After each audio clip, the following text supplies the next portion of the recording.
Hello, welcome to If the Walls Could Talk, a series of conversations about smart buildings, connecting key thinkers in the property industry with each other and with you. I'm Jules Barker, Global Director of Product at WiredScore, the certification company dedicated to making the world's buildings smarter and better connected. Our final topic of this series has been about sustainability.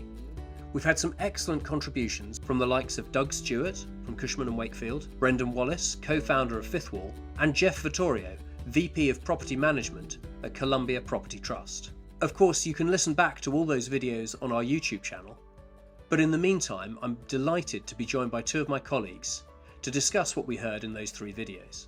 Welcome then to Arie Barendrecht, our founder and chief executive, and Charlotte Meara, our finance director. Clearly, making our planet more sustainable for us and our children is something that matters to everyone. But why, Charlotte, do you think it's particularly important for the real estate industry? I think we need to recognise that we are a big part of the problem, but real estate can also be a huge part of the solution. So within the way we operate buildings to how we build, there's a lot of low-hanging fruit that we can address to start making improvements. And what do you think some of that low-hanging fruit is? I mean, we heard some brilliant conversations. Were there any highlights for you, Arie, from what we heard? I think first and foremost, it's acknowledging that the climate crisis is the responsibility of the real estate community to tackle. And it's not just about saving our planet. There's other reasons why commercial real estate really needs to care about this. We heard about kind of consumer preference and the expectation that now and in the future, people renting space are going to vote with their feet and are going to move into buildings that are reducing their carbon emissions. There's ability to get the best capital.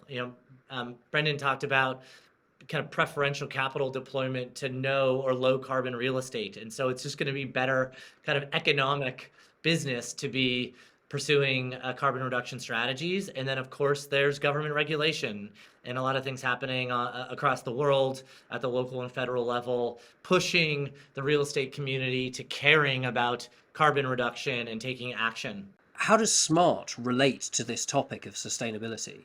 Charlotte, what's your thought? It's really a question of reducing the impact with smart buildings. How can we use these technologies and the opportunities we have there actively to reduce our impact on the environment?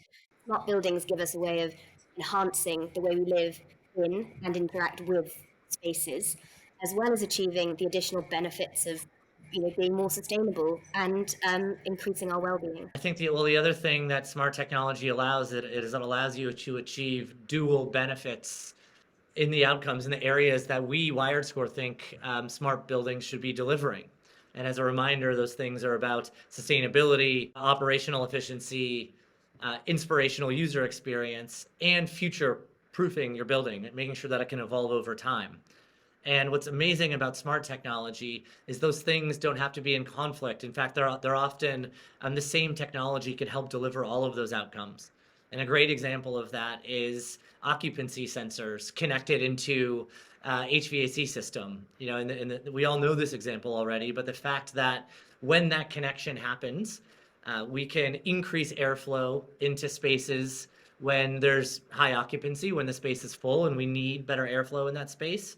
And then ideally and critically, we can reduce airflow into that space when it's empty. One of the things in what you just said, Arie, is that because there is choice in the outcomes you can drive with a smart building, necessarily that means there's a trade-off that you could potentially make. And I thought one of the really interesting conversations we had was about the trade-off between focusing on immediate improvements and longer-term improvements. So, for example, in setting your smart building strategy and your smart building outcomes, do you focus on driving reduced environmental impact today, and that's the kind of thing you were talking about, the heating systems, or do you focus on gathering data and gathering information and laying the groundworks to improving things in the future? I think a simplistic answer, unfortunately, is that it's a dual track approach.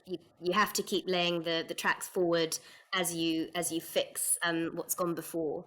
But all of these solutions have to be quite thoughtful. So achieving a reduction in energy consumption isn't really that helpful if then nothing changes 6 months later when the season moves on or the sun rises at a different time of day.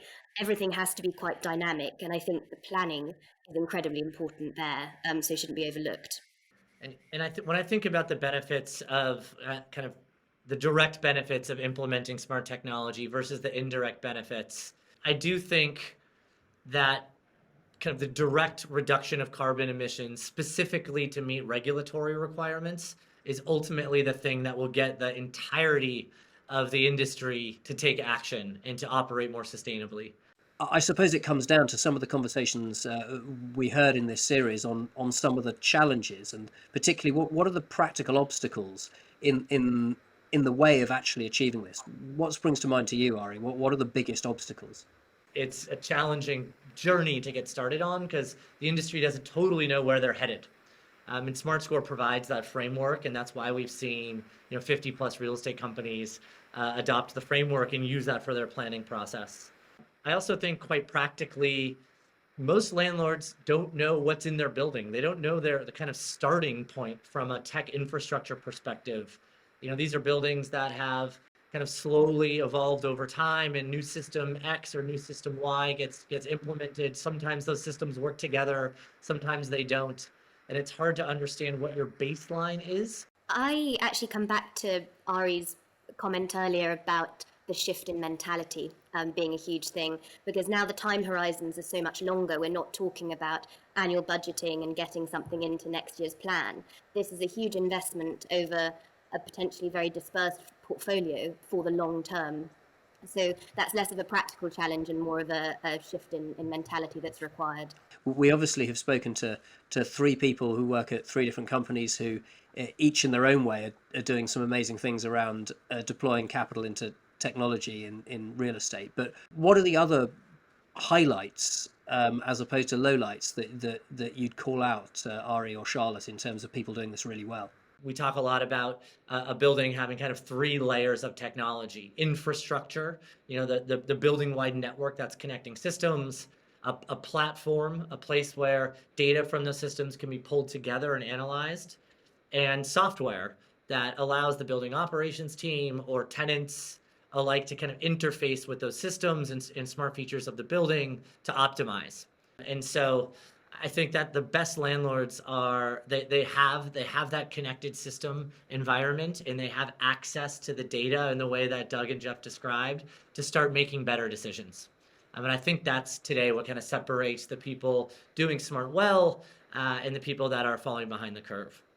Charlotte, what about you? And any other highlights that you'd pick out, people you've seen doing this particularly well? I think success comes in, as Doug put it, I think, making the data consumable. So buildings can provide a huge amount of information, but if we're not structuring it and presenting it in a way that can lead to good decisions and turn that vision that's been set into a roadmap with milestones and successes along the way, it's not terribly helpful. So I think, as Doug described, it was really helpful, and I found it quite an interesting analogy for financial information. That's what we need to do to make good decisions as management teams. So the same must apply with the data about our buildings. One of the other things I thought would be interesting for us to talk about is the balance between making incremental changes versus huge big bang changes.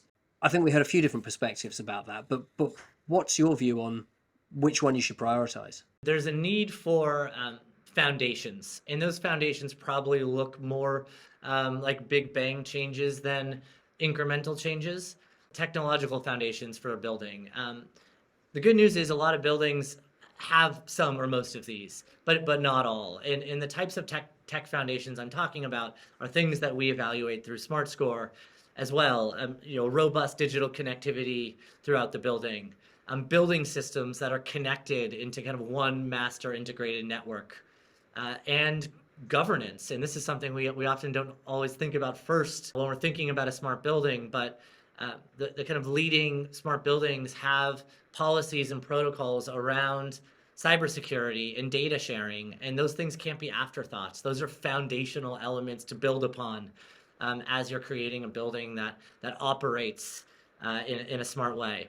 And then once you have those foundations, then I think it's about incremental change. It's like putting together a puzzle. And this can be done incrementally over time, as well as all of the systems kind of work together and fuse together in the way that is holistically planned up front. I think we should be honest that creating a really good smart building is hard. You could expend a huge amount of time and effort focusing on one massive change, but actually better spend your time delivering a load of small changes that give you a little bit more sustainability, a little bit more experiential outcomes, and a little bit more data that means you can then feed and growing more by more, you learn more and more about the building to improve it. I think lots of stuff happening in the world will mean that many buildings have to engage with what feel like really big bang changes. So, employees' attitudes to where they're working, consumer awareness of climate change, as well as regulatory requirements. So we do have to come to a level of acceptance of discomfort when it comes to these big bang changes. But I agree with you both that these need to be followed up, or even get the ball rolling with small incremental things that just slightly enhance aspects that could grow much, much bigger. That's an amazing point, Charlotte, and I hadn't really thought about that, but maybe I should have answered the question differently then, which is, even if big bang changes are really hard, and even if a load of incremental changes could still be powerful, do we have the time, do we have the luxury to be able to afford to make incremental changes, or do we just need to make big bang changes and make them now? Well, I think certain real estate communities that's happening here in New York City are saying that we don't have the time to make the changes necessary, which is why there's a lot of debate and pushback at the moment around things like Local Law 97, which is our kind of carbon emission reduction targets enacted by New York City government. I think people are now feeling the pressure that action needs to be taken now, which is what our local governments are trying to create as well. It's hard for anyone to say like how much time is the right amount of time to get to 50% carbon reduction, for example. But we need to get moving, I think, is the main point, and I agree with our regulatory bodies around that. Charlotte, from your perspective, what other extraneous elements does the real estate industry need to achieve good sustainability outcomes? I think there's an opportunity to share information more readily and openly. Maybe we don't know how to do that yet, but as we learn to comply with regulatory change or drive regulatory change, frankly, in certain jurisdictions, those learnings should be taken, shared, and used to enhance regulation and best practice elsewhere. That sounds like a real utopian view, but I think it's a great opportunity to share globally. I feel it probably shouldn't sound like a utopian view, but you're right, it does. It doesn't seem too much to ask, does it, that real estate across the industry, we all start working together a little bit more, start speaking the same languages and start sharing a bit more data to enable us to pull together. I agree. And I think the one other thing which Brendan talked about, I think with a lot of enthusiasm, and he has a front row seat to this as one of the people driving this evolution, is we need better products faster. We need better technology that's easier to implement into our buildings. And I think it's a really positive story when you look at, venture capital and private equity raised to tackle climate change and the size of the climate tech funds that are being created, like Fifth Walls, which is really super exciting, because it means that in Fifth Wall's case, a lot of real estate organizations are putting capital towards this. They're directly investing in R&D in the way that they kind of haven't in years prior. And I, for one, am quite optimistic about what those investments will drive and the innovation that those investments will create as we have more capital to create better products. Yes, Arie, that's a really interesting point. I think that intersect between technology and real estate is one that's been difficult for a long time. It felt to me like for many years we've had tech people who don't understand real estate creating technological products to sell to real estate people who don't understand tech. And the growth in that area where you've got people who really understand both, whether they're on the prop tech side or the buyer side in real estate companies, is a really important and powerful area. I think probably, though, that's all we've got time for now. So thank you very much, though, for watching. Thank you, Arie and Charlotte, for joining me. The videos that we've been discussing are, of course, available on our YouTube channel, along with a host of other videos that we've been recording on all manners of smart building subjects. Thank you very much indeed for watching, and we'll see you soon.